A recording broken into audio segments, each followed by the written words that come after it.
This is Midrash Tanchuma, Parshas Behar, and this is entitled "The Two Greediest Men in the Torah."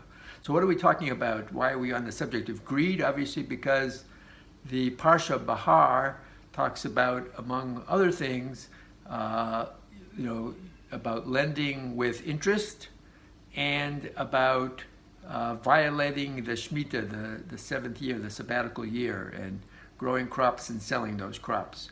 So, who are the two greediest? Should I pause the video and let you guess?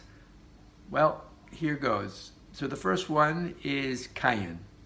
Why Cain? Because the Midrash has sort of reframed the story of Cain and Hevel and said, you know what, it was really about getting control over the earth.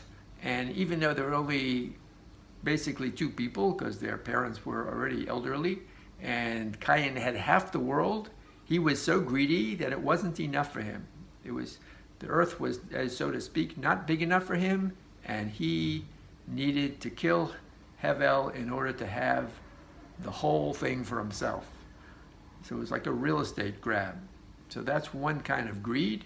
Obviously, you don't feel that God is, your source of sustenance in the world, and you need to grab hold of material things in order to get that sense of security, and in this case, half the world was not enough. It had to be the whole thing.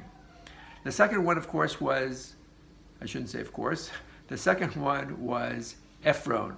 And this is sort of a different aspect of greed. It's when people are in an emotional place that you could take advantage of them. And that's what I said earlier, that lending with interest, people may need money, and so they will pay exorbitant amounts. And here you had Ephron, if you remember the story. So Ephron at first wanted to give the Marat Machpelah, the tomb to Avraham for nothing, because he said, you're an important person. And then when he realized that Avraham insisted on paying for it, he asked an exorbitant price.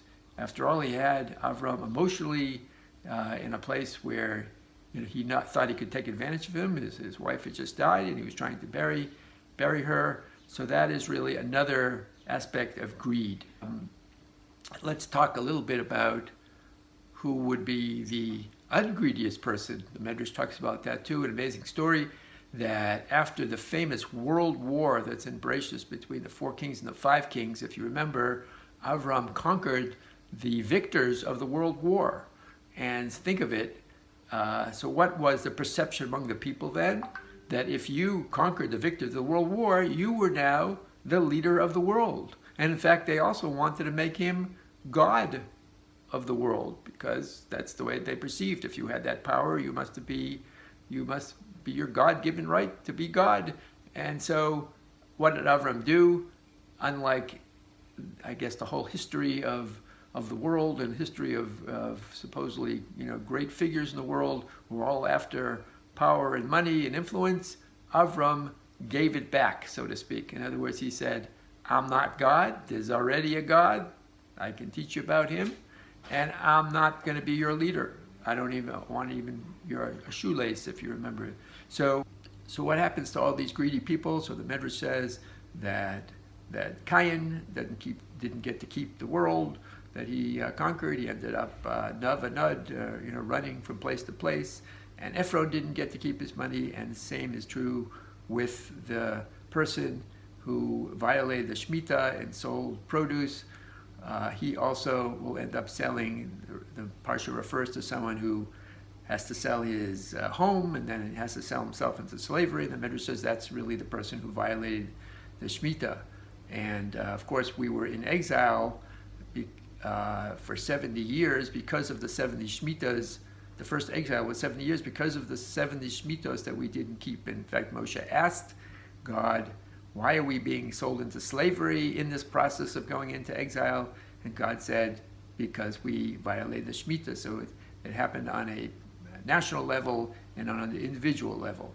The interesting thing is that once you have to sell your home, your property, because of poverty, gives a certain obligation to the next of kin. It says, Yamuch achicha umachar me'achuzato uvogalo akarov elav. If your if your own family falls into dire straits and has to sell their property, so you should try to redeem that property. So what's interesting is that the Midrash ends in a very hopeful note that the person, the person, it says, uva galo akarov, your closest relative has to come and try to step in and redeem and buy out that property from being sold off. So the Midrash says that is referring to God. At the end of days, God will be the closest relative who's going to come and save us and redeem us.